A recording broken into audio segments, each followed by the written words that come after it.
দর্শক আমন্ত্রণ জানাচ্ছি গল্প আড্ডায়। আজকে আমাদের সাথে একজন গেস্ট যুক্ত আছেন, অভি আহমেদ। আমরা তার কাছ থেকে শুনবো তার পরিচয়টা। আপনাকে আমন্ত্রণ। কেমন আছেন? বিসমিল্লাহির রহমানির রহিম। আমার নাম অভি।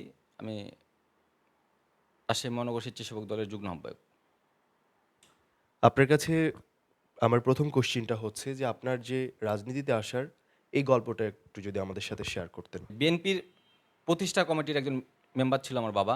বাবার মুখে শহীদ জিয়া রহমানের যে আদর্শ, বেগম খালেদা জিয়ার আপসীনতার গল্প শুনেই ক্লাস 9 এ আমার এই রাজনীতি ছাত্রদলের মাধ্যমে আসা। মানে বলতে পারেন পারিবারিকভাবে আমার রাজনীতিতে আসা।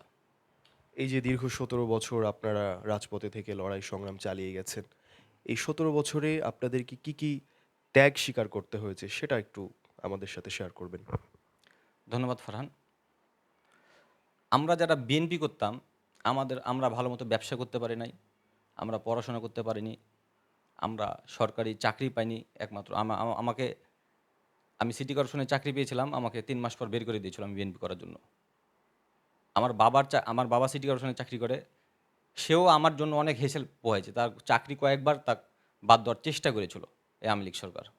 আমি যতটুকু জানি যে রাজশাহীতে আপনি অনেক পপুলার, সবাই আপনাকে শ্রদ্ধা করে, ভালোবাসে। আপনার বড় একটা বন্ধুর সার্কেল রয়েছে। তো আমি আসলে জানতে চাই যে রাজনৈতিক কর্মীদেরকে নিয়ে আপনার পরিকল্পনাটা কি? দেখেন আমার কাছে অনেক সুন্দর একটা পরিকল্পনা আছে। তারেক রহমান অনেক সুন্দর পরিকল্পনা করেছে বাংলাদেশের জনগণকে নিয়ে। আমারও একটা পরিকল্পনা আছে। আমি যে আমাদের যে নিম্ন শ্রেণী ও মধ্যবিত্ত শ্রেণীর যেই কর্মীরা আছে, তাদের জন্য আমি একটা ফান্ডিং করতে চাই। একটা তহবিল ফান্ড করতে চাই, যেটার মাধ্যমে দেখা যাচ্ছে আমাদের নিম্ন শ্রেণীর অনেক কর্মী আছে যাদের বিরল রোগ হয়, ক্যান্সার হয়। সেই সময় তারা চিকিৎসার অভাবে মারা যায়। রাজশাহী থেকে শুরু করে আমি গোটা বাংলাদেশে এটা ছড়িয়ে দিতে চাই।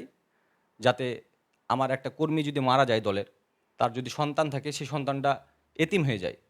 এই ফান্ডিং থেকে তার পড়াশোনা ও চিকিৎসা খরচ ইনশাল্লাহ আমরা চালাবো। আমি কিছুদিনের মধ্যেই আমার এই তহবিলের নাম এবং কার্যক্রম শুরু করে দেবো ইনশাল্লাহ।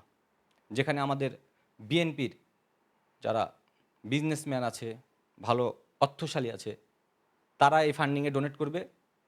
সবাই ডোনেট করবে এখানে, এবং এটার একটা জবাবদিহিতামূলক একটা থাকবে। প্রতি বৎসরিক কোন খাতে টাকাটা খরচ হইলো সব কিছু কেউ চাইলে অডিট করাতে পারবে। স্বচ্ছ জবাবদিহিতামূলক একটা ফান্ডিং করতে চাইছি আমি। সবাই দোয়া করবেন আমার জন্য। আমরা চাই একটা সুন্দর রাজনীতি, ক্ষমতার অপব্যবহার না করে সকলকে মিলে একটা আমরা দেশ গড়তে চাই, যেখানে কোনো সহিংসতা হবে না, বিরোধিতা হবে না। ভালো ভালো পরিকল্পনা করব দেশকে নিয়ে। আমরা বিরোধী দলেরও সুন্দর সুন্দর পরিকল্পনাগুলো গ্রহণ করব। দেখা যাচ্ছে তাদের আমার চাইতে তাদের পরিকল্পনা ভালো হতে পারে। সমন্বয় করে আমরা আমাদের দেশটাকে আগায় নিয়ে যেতে চাই। তো আসলে এমনটাই হওয়া উচিত যে রাজনৈতিক জি, জি, সৌন্দর্য জি, থাকবে জি, দুটো দল মিলেই। জি। আমরা চাই যে সকলে বসবাস করবো একত্রে। রাজনীতি হবে রাজনীতির মাঠে। কোনো গ্রামে, শহরে কোথাও যেন আর গন্ডগোল না হয়। কারো ব্যবসা যাতে লুট না হয়। কাউকে মিথ্যা মামলা দিয়ে যাতে হয়রানি না করা হয়। এগুলো আমরা চাই না। আমরা বর্তমান ইয়াং জেনারেশন, বিএনপির যে ইয়াং জেনারেশন আছে তারা এসব চায় না। আমরা সুষ্ঠু ধারা রাজনীতি চাই। তো দর্শক, এতক্ষণ আমাদের গেস্ট চমৎকার বিষয় নিয়ে আপনাদের সাথে আমরা এতক্ষণ আড্ডায় ছিলাম। আবারও দেখা হবে নতুন কোনো অতিথিকে নিয়ে গল্প আড্ডায়।